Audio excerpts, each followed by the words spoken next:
வணக்கம். இன்றைய முக்கிய செய்திகள். தமிழகத்தின் முதல் மாற்றுத்திறனாளிகள் பூங்கா ஆய்வு புதுவையிலும் அமைக்க லட்சிய ஜனநாயக கட்சியின் தலைவரும் காமராஜர் நகர் தொகுதியின் சட்டமன்ற உறுப்பினருமான சார்லஸ் மார்டின் நடவடிக்கை.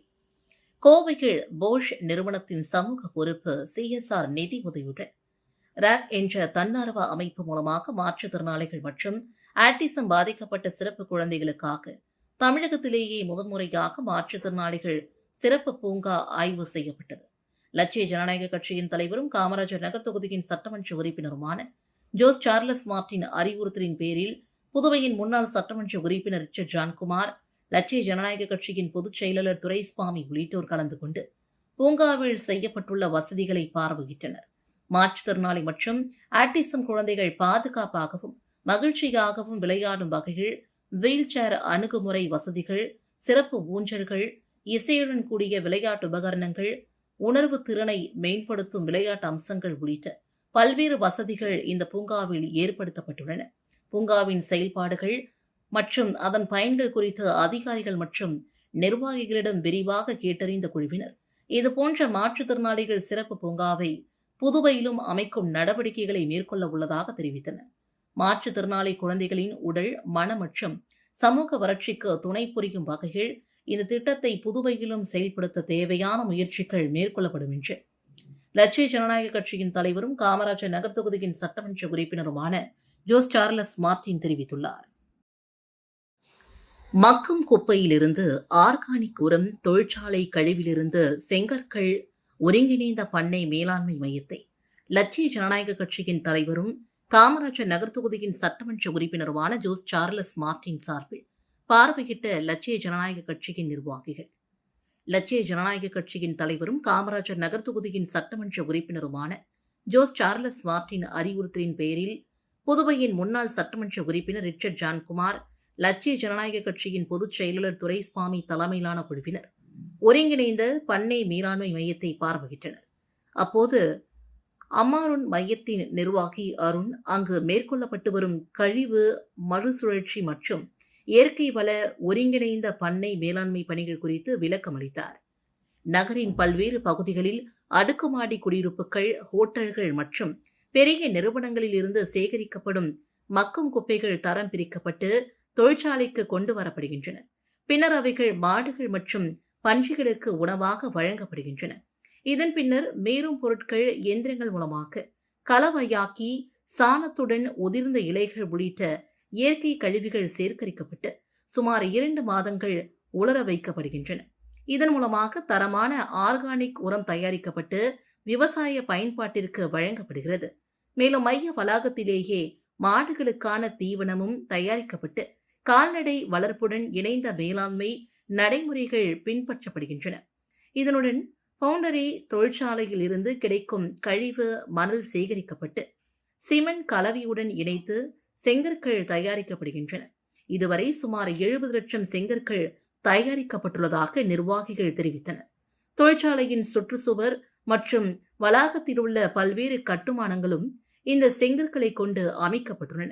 கழிவுகளை பயனுள்ள வளங்களாக மாற்றும் இந்த ஒருங்கிணைந்த மேலாண்மை முறை சுற்றுச்சூழல் பாதுகாப்பு மற்றும் நிலையான வளர்ச்சிக்கான சிறந்த செயல்முறையை புதுவையிலும் மேற்கொண்டு பயனுள்ள வகையில் செயல்படுத்த லட்சிய ஜனநாயக கட்சியின் தலைவரும் காமராஜர் நகர் தொகுதியின் சட்டமன்ற உறுப்பினருமான ஜோஸ் சார்லஸ் மார்டின் நடவடிக்கை மேற்கொண்டுள்ளார்.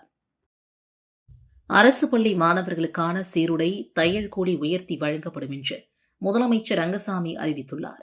புதுவை அரசின் பள்ளி கல்வித்துறையின் சார்பில் காமராஜர் பிறந்தநாள் விழா மாணவர்கள் நாள் விழாவாக காமராஜர் மணிமண்டபத்தில் கொண்டாடப்பட்டது. விழாவிற்கு முதலமைச்சர் ரங்கசாமி தலைமை தாங்கினார். ஆளுநர் கைலாசநாதன் பல்வேறு போட்டிகளில் வெற்றி பெற்ற மாணவர்களுக்கு பரிசுகளை வழங்கினார். தொடர்ந்து விழாவில் பேசிய முதலமைச்சர் ரங்கசாமி, பள்ளி மாணவர்களுக்கான சிறுதானிய உணவு தொடர்ந்து வழங்கப்படும். அதேபோல சீருடை, தையல் கூலியும் உயர்த்தி வழங்கப்படும். பெற்றோர்களுக்கு எவ்வித சிரமமும் இல்லாமல் மாணவர்கள் கல்வி பயில அரசு தொடர்ந்து உதவிகளை செய்யும் என்றார். விழாவில் தற்காலிக சபாநாயகர் அன்பழகன், அமைச்சர்கள் ராஜவேலு, சிவக்கொழுந்து, சட்டமன்ற உறுப்பினர்கள் ஆறுமுகம், அழகு, ரவிக்குமார், ஐயப்பன், கல்வித்துறை அதிகாரிகள் பங்கேற்றனர். வில்லியனூர் தொகுதிக்குட்பட்ட கொம்பாகம் அரசு பள்ளியில் நடந்த டெங்கு விழிப்புணர்வு பேரணியை தொகுதியின் சட்டமன்ற உறுப்பினர் ரவிக்குமார் கொடியசைத்து தொடங்கி வைத்தார். புதுச்சேரி டெங்கு காய்ச்சல் தடுப்பு விழிப்புணர்வை ஏற்படுத்தும் வகையில் கொம்பாகம் அரசு உயர்நிலைப் பள்ளிகள் டெங்கு விழிப்புணர்வு பேரணி நடைபெற்றது. இந்த பேரணியை வில்லியனூர் தொகுதியின் சட்டமன்ற உறுப்பினர் ரவிக்குமார் கொடியசைத்து தொடங்கி வைத்தார். பேரணிகள் பள்ளி மாணவ மாணவிகள் டெங்கு தடுப்பு குறித்து பதாதைகளை ஏந்தி தண்ணீர் தேங்க விடாதீர், சுற்றுப்புறத்தை தூய்மையாக வைத்திருப்போம், கொசுவலை பயன்படுத்துவோம் உள்ளிட்ட விழிப்புணர்வு முழக்கங்களை எழுப்பினர். நிகழ்ச்சியில் தலைமை ஆசிரியர் குணசுந்தரி, பொறுப்பாசிரியர்கள் சுவாமிராஜ், தர்மகன், ஆசிரியர்கள், மாணவர்கள், ஊர் முக்கியஸ்தர்கள் மற்றும் பொதுமக்கள் கலந்து கொண்டனர். மத்திய உள்துறை அமைச்சர் அமித்ஷா புதுவை வரவுள்ளதாக தகவல்கள் வெளியாகியுள்ளது.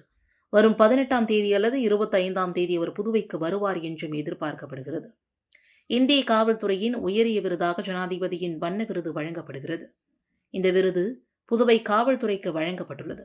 மக்கள் பாதுகாப்பு, மாநில பாதுகாப்பு, அவசர கால மீட்பு, மனிதாபிமான சேவைகளில் மிகுந்த அர்ப்பணிப்புடன் செயல்பட்டதற்கான சான்றாக விருது வழங்கப்படும்.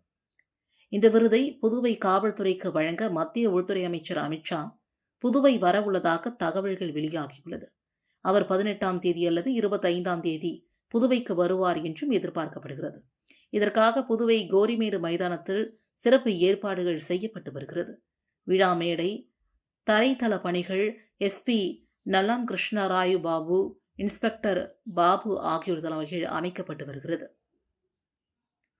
மேடை அலங்கார பணிகளை மேற்கொள்ள எஸ்பி ரங்கநாதன், இன்ஸ்பெக்டர் செந்தில்குமார் ஆகியோருக்கு பொறுப்பு வழங்கப்பட்டுள்ளது.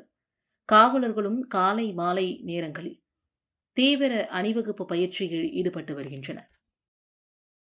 ஏம்பலம் தொகுதியில் பல்வேறு இடங்களில் அமைக்கப்பட்டுள்ள உயர்மின் கோபுர விளக்குகளை தொகுதியின் சட்டமன்ற உறுப்பினர் மோகன்தாஸ் துவக்கி வைத்தார். ஏம்பலம் சட்டமன்ற தொகுதிக்குட்பட்ட பல்வேறு பகுதிகளில் பொதுமக்கள் பயன்பாட்டிற்காக அமைக்கப்பட்ட உயர்மின் கோபுர விளக்குகளை சட்டமன்ற உறுப்பினர் மோகன்தாஸ் திறந்து வைத்து மக்கள் பயன்பாட்டிற்கு அர்ப்பணித்தார். ஏம்பலம் விநாயகர் கோவில் வீதி, பாலமுருகன் நகர், இந்திரா நகர், விளையாட்டு திடல், புதுக்குப்பம், புத்துக்கோவில், பேருந்து நிலையம் மற்றும் நத்தமேடு உள்ளிட்ட பகுதிகளில் பல லட்சம் ரூபாய் மதிப்பில் இந்த விளக்குகள் அமைக்கப்பட்டுள்ளன. இந்த நிகழ்ச்சியில் மின்துறை அதிகாரிகள், என்ஆர் காங்கிரஸ் நிர்வாகிகள் மற்றும் பொதுமக்கள் கலந்து கொண்டனர். பாட்டாளி மக்கள் கட்சியின் 38ஆம் ஆண்டு துவக்க நாள் விழா நெட்டப்பாக்கம் தொகுதியில் பாமகவினரால் கொண்டாடப்பட்டது. புதுவை மாநிலம் நெட்டப்பாக்கம் தொகுதி காராமணிக்குப்பம் பேருந்து நிறுத்தத்தில் பாட்டாளி மக்கள் கட்சியின் 38ஆம் ஆண்டு துவக்க விழா தொகுதியின் தலைவர் காந்திதாஸ், செயலாளர் சௌரிராஜன் தலைமையில் சிறப்பான முறையில் கொண்டாடப்பட்டது.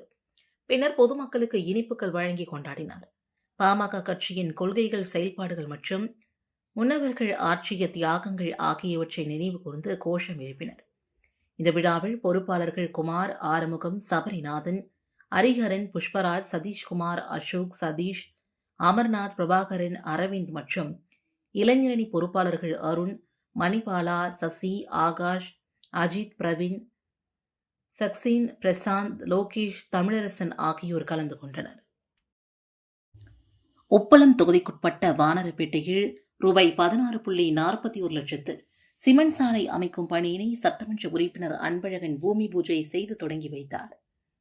புதுச்சேரி நகராட்சியின் சார்பில் சட்டமன்ற உறுப்பினர் மேம்பாட்டு நிதியின் கீழ் ரூபாய் 16,41,423 மதிப்பீட்டில் உப்பளம் தொகுதிக்குட்பட்ட வானரப்பேட்டை சித்தி விநாயகர் கோவில் தெரு மற்றும் அதனை ஒட்டியுள்ள தெருக்களில் சிமெண்ட் சாலை அமைக்கும் பணிக்கான பூமி பூஜை நடைபெற்றது. இந்த பணியினை சட்டப்பேரவைத் தலைவரும் உப்பளம் தொகுதியின் சட்டமன்ற உறுப்பினருமான அன்பழகன் பூமி பூஜை செய்து தொடங்கி வைத்தார். இந்த நிகழ்ச்சியில் புதுச்சேரி நகராட்சி உதவி பொறியாளர் யுவராஜ், இளைநிலை பொறியாளர் சண்முக சுந்தரம், ஆய்வாளர் ரவி, ஊர் பிரமுகர்கள் ஜெயராமன், குமார், விட்டல், சேகர் மற்றும் அப்பகுதி பொதுமக்கள் கலந்து கொண்டனர். முதலமைச்சர் ரங்கசாமி நேரம் காலம் பார்ப்பதில் தீவிர பற்று கொண்டவர் என்பதால் ஆடி மாதம் முழுவதும் சட்டசபை கூடுவதற்கு வாய்ப்பில்லை என்று தெரிகிறது. மத்திய அரசு புதுவை அரசின் நடப்பாண்டு பட்ஜெட் தொகை ரூபாய் 14,300 கோடிக்கு ஒப்புதல் அளித்துள்ளது. இதனால் இம்மாத இறுதியில் சட்டசபை கூடும் என்று எதிர்பார்க்கப்பட்டது. ஆனால் நாளை வெள்ளிக்கிழமை ஆடி மாதம் பிறக்கிறது. வழக்கமாக ஆடி மாதத்தில் சுப காரியங்களை தொடங்குவதில்லை. முதலமைச்சர் ரங்கசாமி நாள் நட்சத்திரம் பார்ப்பதில் தீவிர பற்று கொண்டவர். இதனால் ஆடி மாதம் முழுவதும் சட்டசபை கூடுவதற்கு வாய்ப்பில்லை என்று தெரிகிறது. ஆகஸ்ட் 18ஆம் தேதி ஆவணி மாதம் பிறக்கிறது. அப்போதுதான் சட்டசபை கூடும் வாய்ப்புள்ளது. இதனிடையே தற்காலிக சபாநாயகர் அன்பழகனை வைத்தே சட்டசபையை நடத்தவும் முதலமைச்சர் ரங்கசாமி திட்டமிட்டுள்ளதாக தெரிகிறது.